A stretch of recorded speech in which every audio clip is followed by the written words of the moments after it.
Hello, everybody. My name is Shasta, and I'm coming at you from the beautiful Puna Rainforest on the big island of Hawaii. And I'm here to talk about something I'm passionate about, which is philosophy, while sitting in the forest. And for this first installment, I'm going to talk about the most celebrated Platonic work, in my opinion, which is Plato's cave allegory.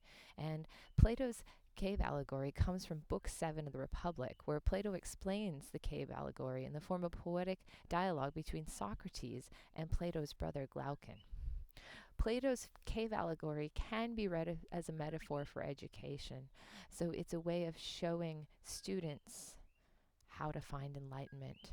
And the cave allegory begins this way.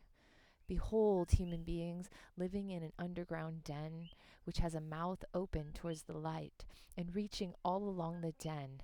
Here they've been from their childhood, and they have their legs and necks chained so they cannot move and can only see before them, being prevented by the chains from turning round their heads. Above and behind them, a fire is blazing at a distance, and between the fire and the prisoners there's a raised way. And you will see, if you will look, a low wall built along the way, like a screen in which marionette players have in front of them, which over they show the puppets. So in this introduction, we see that there are these human beings living in chains. They're restrained by their hands and feet, and there's a fire, but all that these human beings do is watch shadows on the wall, and their entire perception of reality is as strange prisoners, as Plato said, watching the shadows on the wall. And the release of these prisoners from their chains, and the translation from the shadows to the images into the light, and the ascent from the underground den to the sun. This is Plato's allegory for finding our way to knowledge. We can think of it as education in some ways, but not necessarily even, formal education, but the way in which we learn things and how we start out in the dark, and how much easier it is to learn when someone teaches us. At this point in the story, the residents of the cave are chained to the wall, and we don't have, a lot of information about who has chained them there, about who is making the shadows, about who's created the puppets. And so we are like the prisoners. We know nothing. And the prisoners are going to be taken to the world of light, but at this moment, they have such a narrow sense of reality. Until one day, these sort of unnamed beings release the captives and guide them, release maybe one captive to the mouth of the cave. Not everyone. So it's really important. Not everyone is going to be selected or determined capable of moving towards the light. And so when the prisoner is released, they're at first shocked. Kind of reminds me of Lilo from The Fifth Element, if anybody has seen that movie. This sort of like shock about the outside world, or if you've ever seen Encino Man, where Brendan Fraser's character is unthawed, blinded by the light.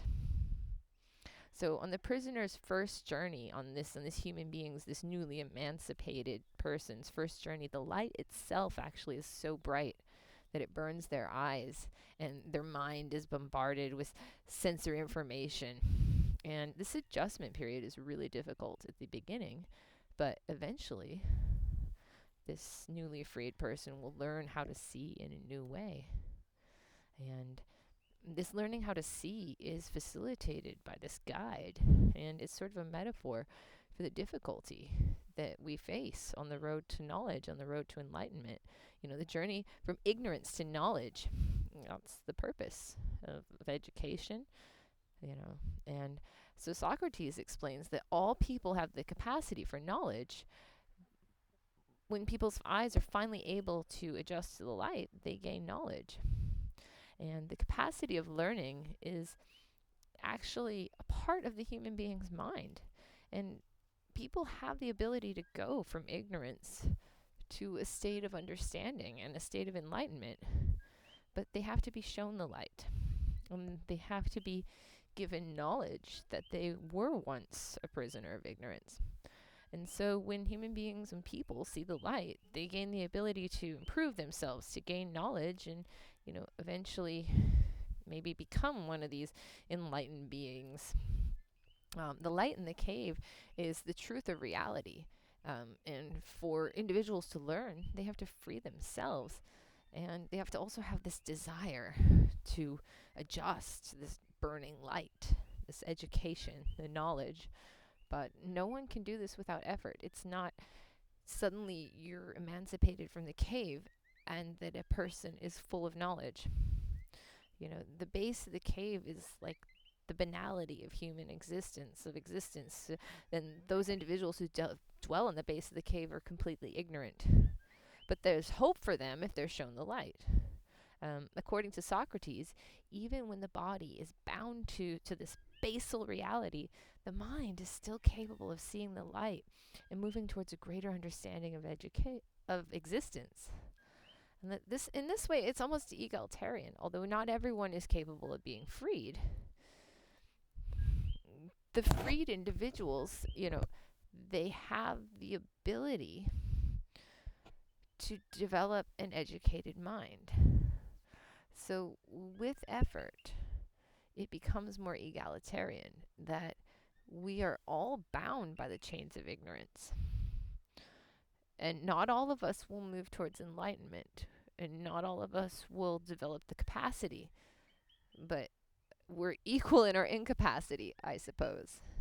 We are equal in our ignorance until we ascend to the light. And so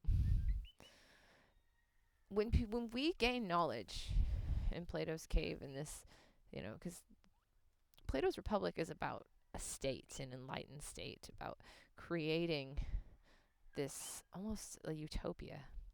And so in the cave allegory, it's once a person gains knowledge, it becomes really difficult for them to live in the dark among the ignorant masses. But Socrates asserts that that this as soon as the knowledge is given, you have to return to this underground world and give back as an educator, and that this is what makes society productive, is when we have these educated leaders who are able to provide knowledge for the masses in working in service of enlightening other individuals.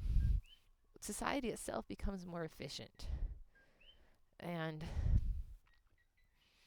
so we can look at ignorance as being a detriment to an ideal society, but that ignorance is a part of human existence, and that when we as individuals move away from ignorance, it is our duty to then spread our knowledge to others so that they can join us in knowledge and in this beautiful lighted world. And according to Socrates, to move from the world of light back to the realm of darkness is actually, like, to become a teacher is the purest form of philosophy itself. And so the light is knowledge, and learning is so difficult. But the light is something that can confuse people. So knowledge itself is confusing, and we really do need a guide. We need a Socratic character, someone here to help us question reality. And the process of turning ignorance to the light of knowledge encourages us to become the best that we can possibly be. So, this plays into a lot of philosophy, and that's why I started with the cave, is this idea of becoming a better, more knowledgeable human being. And individuals who look to the light are filled with knowledge, which is in the Platonic and Socratic method is good. Knowledge is good. Knowledge is one of the purposes of life. It's one of the great benefits of being a human being. And this seeking of knowledge is actually what makes the state better. It's what creates this new and this republic, this utopia that Plato is writing about. And helping souls find their way out of the cave into the light is the goal of this educated utopian republic. And once the individual has made the journey towards knowledge, it's their job to go back and educate others and to give back. So thank you guys for joining me on this first installment of Philosophy in the Forest. Aloha. Thank you.